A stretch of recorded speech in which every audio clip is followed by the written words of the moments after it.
The Philadelphia Phillies are carrying the MLB. I am stoked, baby! They don't like you, and I love that. While other stadiums look like this, Citizens Bank Park looks like this. And this isn't anything new. Last year, the Phillies got back to the World Series, with the World Series averaging over 12 million viewers on Fox, becoming the most streamed World Series in Fox Sports history. But there are actually many reasons why the Phillies, and most importantly their fans, are creating scenes like this and driving more engagement for their team and the MLB unlike any other team in the league right now. This all started last year. In 2022, the Phillies had one insane run to the World Series, snapping a 10-year playoff drought. It was the first time that they had been back to the World Series since 2009, when they lost to the Yankees. Needless to say, Phillies fans were hype. Ticket sales were getting into the thousands of dollars. The entire city was getting behind their team to create insane scenes. You even had Elmo show up in Center City for celebrations. They swept the St. Louis Cardinals in the wild card, easily handled the Braves with a 3-1 series divisional round win, and dominated a formidable Padres team, only dropping one game in the NLCS. Even though they ran into a dominant Astros team, the hype surrounding the Phillies was finally real.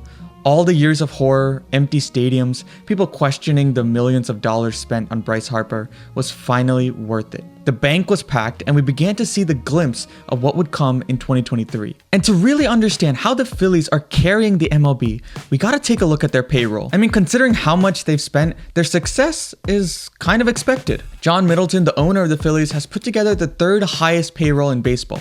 He's been quoted that he does not care how high his payroll is because he just wants to win. He said, "If my legacy is that I didn't lose any money owning a baseball team on an annual operating basis, that's a pretty sad legacy. It's about putting trophies into cases." After losing the World Series, Middleton signed Trey Turner to an 11-year, $300 million deal. That's after signing Kyle Schwarber to a 4-year, $79 million deal.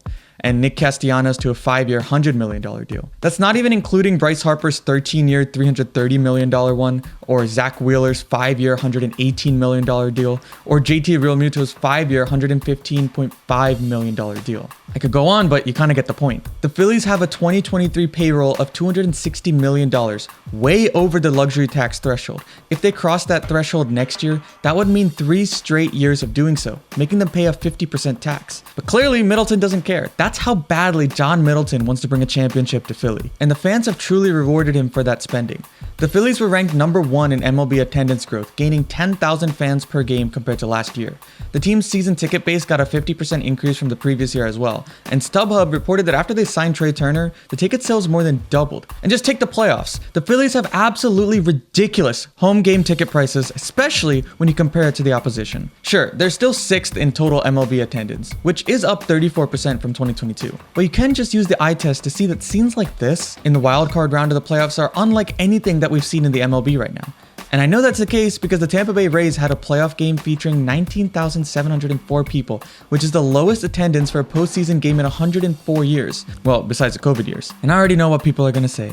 That game was during the day, and that's why attendance was low. Please, if the Phillies had a daytime playoff game, we all know that nobody would go to work and that Citizens Bank Park would sell out tickets. And it's not just the Phillies that have benefited from this. It's estimated that the 2022 World Series run generated $78 million in economic impact for Philadelphia, including $49 million directly spent in the city. And remember, the Phillies weren't that good in the beginning of 2023. If you remember, Trey Turner was having a massive slump earlier in the season, and then Phillies fans got him to perform at his best by giving him standing ovation, and Turner turned things around, making his $300 million contract look pretty good right now.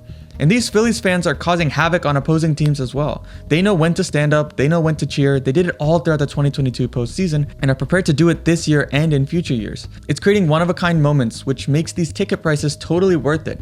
And they're creating tons of hype and content for MLB social media unlike any other team in the league. I mean, I could go on, but you see how the Phillies and their fans are without a doubt carrying the MLB right now. Whether that continues for the foreseeable future remains to be seen. But with how John Middleton is spending, and with how the fans are showing up, and how the team is playing, it seems likely that the Phillies are going to keep carrying the league for years to come. I hope you learned something new in this video. I really appreciate you watching to the end. I make videos breaking down the business behind many things that are happening in sports around the world. So if you're into global sports and sports business, there's a few ways that you can support.